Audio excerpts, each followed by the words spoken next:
নির্বাচনী যে ইশতেহার সবাই তো থাকবে বলে সেখানে যেন আমরা ইশতেহার দেয় এই করুম হেই করুম, কিন্তু আসল কি ক্ষমতা আসলে আমাদের অর্ধেক দেশ করে অর্ধেক করে না। এখন আগায় সাধারণ চলতেছে। মানুষের স্বার্থে, আমি আমার নিজের সেই স্বার্থে নয়, ৭১ আমার থেকে শুরু করে রাজনৈতিক দলের এখন স্বার্থে নয়। পর্যন্ত তারা সেভাবে সবাই তাদের কাজকর্ম বলে, করে সবাই যাচ্ছে। জনগণের এটা কথা আসলেই বলে, কিন্তু সত্যি আসলে একটা অসাধারণ। নাবিয়া বলছিলেন, আমার মনে হচ্ছিল প্রতিযোগিতাটি আমি করছি না, আমার দেশ করছে। প্রিয় দর্শক, আপনাদের সবাইকে শুভেচ্ছা অভিনন্দন জানিয়ে আমরা আমাদের এটি নিউজের নিয়মিত আয়োজন ভোটে গরম চা অনুষ্ঠান থেকে আমি প্রণব সাহা আপনাদেরকে স্বাগত জানাচ্ছি। এবং আপনারা নিশ্চয়ই জানেন যে একাদশ জাতীয় সংসদ নির্বাচন কিন্তু আর কয়েকদিন পরেই, এবং আপনারা জানেন যে ইতিমধ্যেই কিন্তু রাজনৈতিক দলগুলো তাদের নির্বাচনী ইশতেহার ঠিক করছেন। এবং আপনাদেরকে একটু তথ্য জানিয়ে রাখি যে এবারের নির্বাচনে অনেক কারণে কিন্তু তরুণরা গুরুত্বপূর্ণ। এবং আপনারা নিশ্চয়ই জানেন যে 2.5 কোটি ভোটারের বয়স কিন্তু 18 থেকে 24 বছর পর্যন্ত, এবং সংখ্যাটিও কিন্তু অনেক। আবার 2,47,00,000 ভোটারের বয়স কিন্তু 25 থেকে 45 বছর পর্যন্ত, এবং এই দুইটি সংখ্যা যদি আমরা যোগ করি তাহলে প্রায় 5 কোটি ভোটার কিন্তু এবার তরুণ ভোটার যারা জয় পরাজয় নির্ধারণ করবে। আপনাদেরকে সে কারণেই আমরা এই ভোটে গরম চা অনুষ্ঠানে একদম যারা তরুণ ছাত্র শিক্ষার্থী এবং সমাজের নানা শ্রেণী পেশার মানুষ যারা বয়সে তরুণ, তাদেরকে আমরা একটু আমন্ত্রণ জানাতে চাই, তাদেরকে একটু বলতে চাই যে তারা এই ভোট নিয়ে কী ভাবছেন, প্রার্থী নিয়ে কী ভাবছেন, নির্বাচনী ইশতেহার নিয়ে কী ভাবছেন। আমরা দেখাতে চাই, আমরা বলতে চাই যে নির্বাচন নিয়ে সাধারণ মানুষ কী বলছে। আপনাদেরকে একটু পরিচয় করিয়ে দিতে চাই।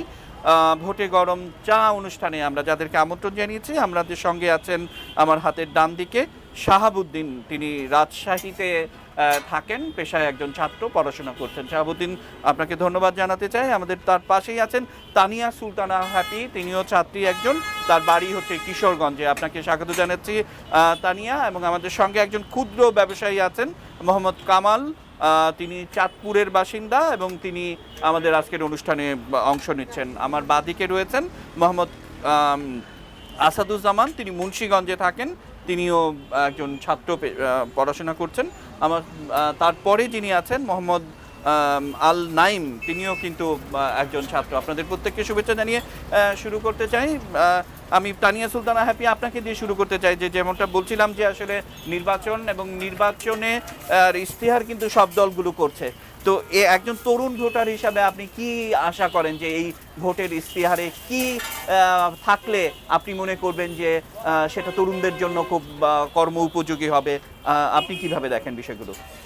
প্রশ্নটি আসলে আমরা আমাদের প্রত্যেকে নিজেদের এজেন্ডা নিয়ে কথা বলতে চাই। সাধারণ মানুষের কথা বলার বা এই ধরনের সুযোগে আসলে খুব কম।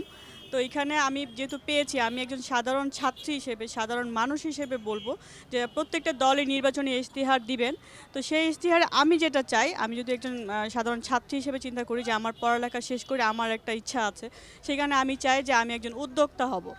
তো আমি ইতিমধ্যে জেনেছি বা গত 10 বছরে যে জিনিসটা লক্ষ্য করেছি যে সামনের যে বাংলাদেশ হবে, সামনের বাংলাদেশটা হবে অনেক বেশি ডিজিটালাইজ নির্ভর। যেমন এর আগে কিন্তু আমরা দেখেছি বাংলাদেশের অর্থনীতির অনেক বড় একটা অংশই আসতো হচ্ছে গার্মেন্টস শিল্প থেকে, এছাড়া অন্যান্য খাতের উপরে আমরা অনেক বছর ডিপেন্ড করেছি। কিন্তু আমার মনে হয়েছে যে আগামীর বাংলাদেশ হবে হচ্ছে ডিজিটাল বেস যে ব্যবসা বাণিজ্য করে তার থেকে বাংলাদেশ অনেক বেশি উন্নতি লাভ করবে। তো আমার আশা থাকবে যে আগামী যে নির্বাচনী যে ইশতেহার থাকবে সেইখানে যেন আমরা উদ্যোক্তারা সহজ শর্তে ঋণ নিতে পারি, ব্যাংক থেকে ঋণ পেতে পারি। এইখানে আমার একটি খুব একটা অভিজ্ঞতা আছে। অভিজ্ঞতাটা আমি দেখেছি যে উদ্যোক্তাদের জন্য বিনা শর্তে বা বিনা জামানতে লোনের ব্যবস্থা করার কথা বলা থাকলেও আমি একটি ব্যাংকে গিয়েছিলাম, কর্মসংস্থান ব্যাংকে। সেখানে সরাসরি বলা হয়েছে, কোথায় বলা হয়েছে যে বিনা জামানতে বিনা শর্তে আপনি ওই ব্যাংকের গভর্নরের কাছে যান, আমার কাছে নেই। তো সেখানে আমি আসলে দারুণভাবে হতাশ হয়েছি। তো এটা আসলে আমি চাইবো একজন সাধারণ মানুষ হিসেবে, সাধারণ ছাত্রী হিসেবে আমার ভবিষ্যৎ পরিকল্পনা যেহেতু আমি ঠিক করেছি আমি একজন উদ্যোক্তা হব, সেইখানে যেন সেই জিনিসটাকে খুব সহজ শর্তে নিয়ে আসা হয় এবং এতে করে আমার মতো অসংখ্য তরুণ উদ্যমী নারী পুরুষ সবাইকে নিয়ে আগামীর বাংলাদেশ হবে অনেক বেশি সমৃদ্ধ। এটাই হচ্ছে আমার আশা। আচ্ছা, আমাদের সঙ্গে আছেন কামাল হোসেন চাঁদপুরের, আপনার কাছ থেকে একটু শুনবো। এবং আপনি কখনো কোনো টেলিভিশনে টক শোতে অংশ নিয়েছেন কিনা, কিংবা কথা বলার সুযোগ পেয়েছেন কিনা, মানে এটি কিন্তু সবসময় আমরা রাজনৈতিক দলদের দেখি, নেতৃত্বের দেখি জনগণের কথা বলে, কিন্তু কখনো কি আপনাদের সামনে এসে এই টেলিভিশনে কথা বলার সুযোগ তৈরি করে কিনা? সবাই বলে, সবাই জনগণের কথা বলে, কিন্তু আসল কিন্তু জনগণের কাছে কেউই যায় না। সবাই যার যার স্বার্থ নিয়ে কথা বলে, যারা টক শো করে তারা নিজের স্বার্থ নিয়ে কথা বলে, কোনো জনগণের কথা মুখ দিয়ে বলে, কিন্তু কাজে কোনো পরিবেশে আসে না। সব সময় জনগণ জনগণ বলে, কিন্তু যে সময় যে ভালো আরামায়াস পাওয়া যায় সময় জনগণকে ভুলে যায়। এই যে 10টি বছর মানে গেল, এই 10 বছরে মানে কেমন হলো ব্যবসা বাণিজ্যের সার্বিক উন্নতি, কিংবা যে বিষয়গুলো দেখছেন, বা আমরা একসময় অনেক বেশি চাঁদাবাজি দেখতাম এবং সামাজিকভাবে নানান ধরনের অস্থিরতা দেখতাম, নানাভাবে হরতাল দেখতাম, আগুন সন্ত্রাস দেখতাম, নানান বিষয়গুলো দেখেছি।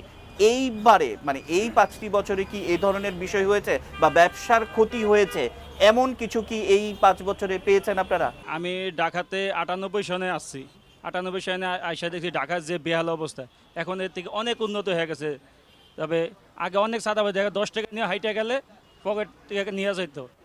এখন রাত্রে 10টা 11টা 12টা 3টা বাজে হাইটা চলে গেল, কেউ জিজ্ঞাসা করে না কোথায় যাও, পকেটে কি আছে। এই জিনিসটা আমি ঢাকা শহর থেকে এখন পাইছি। তবে আরও আইন শৃঙ্খলা বাহিনীকে আরও উন্নত করার জন্য আমি সবাইকে, যারা ক্ষমতা আসে সবাইকেই জানাই আইন শৃঙ্খলা বাহিনীকে নিরপেক্ষভাবে কাজ করার জন্য।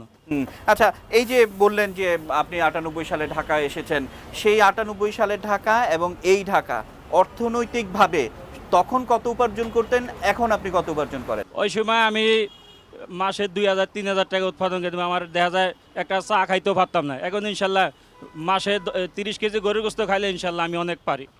হ্যাঁ, আল্লাহ, আমি আপনার কাছে একটু আসি। যেমন ধারাবাহিকতার কথা বলছে, আবার ফেসবুকে গুজব সন্ত্রাসের কথা বলছে। এখন এই বাংলাদেশটা তো আমাদের, এবং এই বাংলাদেশটাতে আমরা এমন একটি জায়গায় নিয়ে যেতে চাই যেখানে আমাদের প্রত্যেকের কাজ থাকবে, প্রত্যেকের কর্মসংস্থানের পাশাপাশি উন্নত একটা জীবন হবে।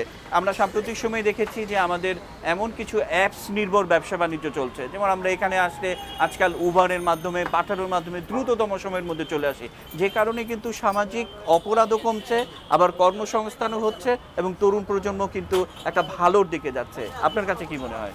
আপনি যে বললেন পাঠাও বা প্রযুক্তি নির্ভর যে রাইডগুলোর কথা বলেন, আমি আপনাকে একটু জানিয়ে দিতে চাই। আমি থাকি পুরান ঢাকায়, সদরঘাট এরিয়া, লক্ষ্মীবাজার এরিয়া থাকি। ইতিমধ্যে আমি এখান থেকে আসছি পাঠাওয়ার মাধ্যমে। তো সেখানে দেখলাম আমারই মতন একটা ইয়াং ছেলে, সে ওই পাঠাও আমাকে রাইড করে নিয়ে আসছে। তো এর ভিতরে দেখা যাচ্ছে কি যে তারও একটা আয়ের বা একটা কর্মসংস্থানের সৃষ্টি হয়েছে। তো এই কর্মসংস্থানের সৃষ্টি হওয়ার একটাই কারণ, বাংলাদেশ এখন প্রযুক্তিতে অনেকটা এগিয়ে গেছে। তো আমরা হয়তো আরও 10 বছর আগে বা 15 বছর আগে যদি ফিরে তাকাই, তাহলে দেখতে পাবো যে প্রযুক্তি বাংলাদেশে কিন্তু এরকম ছিল না। যার কারণে সামাজিক যে অবক্ষয়টা আপনি বললেন, সামাজিক অবক্ষয় ছিল বা সন্ত্রাসী, মানে একটা জিনিস কি, ইনকাম সোর্স যদি না থাকে আমাদের মতো তরুণ প্রজন্মের জন্য, তারা হয়তো মানে বিপদগামী পথে অগ্রসর হয়। কিন্তু সে যদি একটা কর্মসংস্থানের সুযোগ পায় বা হাতে যদি টাকা পয়সা থাকে, তাহলে কিন্তু সে ওই দিক থেকে অনেকটা সরে যায়। তো ওই প্রেক্ষিতে যে বিভিন্ন ধরনের প্রযুক্তি নির্ভর যে সেক্টরগুলো এখন বর্তমান গভর্নমেন্ট যে সৃষ্টি করেছে, আমি সাধুবাদ জানাই বর্তমান গভর্নমেন্টকে। এবং আমরা তরুণ প্রজন্ম আশা রাখি যে আরও সামনে দেশকে উন্নতের শিখরে পৌঁছে নেওয়ার জন্য বর্তমান সরকারের আমি যে উন্নয়নের মহাসড়কে যে এগিয়ে চলেছে, এই ধারাবাহিকতা বজায় রেখে এই সেক্টরগুলোকে চিহ্নিত করে আমাদের তরুণ প্রজন্মদের জন্য এগিয়ে নেওয়ার জন্য অগ্রসর হবে, আমি এই দৃষ্টিপাত রাখি।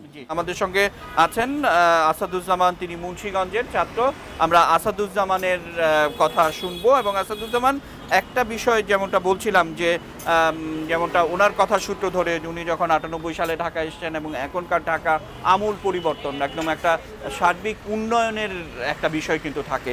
আবার পাশাপাশি একটা বিতর্কও থাকে যে উন্নয়ন দেখে সাধারণ মানুষ ভোট দেবে কিনা। আপনার কাছে কি মনে হয়? বিশ্ব পরিবর্তনশীল, আমাদের দেশও ওইভাবে এখন আগায় চলতেছে। তো আমি মনে করি যে আমি আমার নিজে এক যে ভোটার হিসাবে যেটা মানে করা উচিত, কন্টিনিউ করা উচিত। এবং এখন অনেক মানুষের ক্রয় ক্ষমতা বাড়ছে, বাড়ছে, অনেক সচেতনতা বাড়ছে। তাই মনে করি, আশা করি সামনেও এই উন্নয়নের ধারা অব্যাহত রাখবে, কন্টিনিউ করবে জনগণ। আপনাদেরকে আবারও শুভেচ্ছা অভিনন্দন দিয়ে জানিয়ে আগামী পর্বের অনুষ্ঠান দেখার আমন্ত্রণ জানিয়ে আমাদের আজকের ভোটে গরম চা অনুষ্ঠান এখানেই শেষ করছি। শুভরাত্রি। যে নির্বাচনী যে ইশতেহার সবাই তো থাকে, বলে সেখানে যেন ইস্তেহার আমরা দেয় এই করুম এই করুম, বিশ্ব কিন্তু পরিবর্তন, আসল কি ক্ষমতা আসলে আমাদের অর্ধেক দেশ করে অর্ধেক করে ওইভাবে না। এখন আগায় সাধারণ চলতেছে। মানুষের স্বার্থে আমি আমার নিজের সেই স্বার্থে নয়, একাত্তর আমার থেকে শুরু করে রাজনৈতিক দলের এখন স্বার্থে নয়। পর্যন্ত তারা সেভাবে তাদের সবাই কাজকর্ম বলে, করে সবাই যাচ্ছে। জনগণের এটা কথা আসলেই বলে, সত্যি একটা মানে অসাধারণ। নাবিয়া বলছিলেন আমার মনে হচ্ছিল প্রতিযোগিতাটি আমি করছি না, আমার দেশ করছে।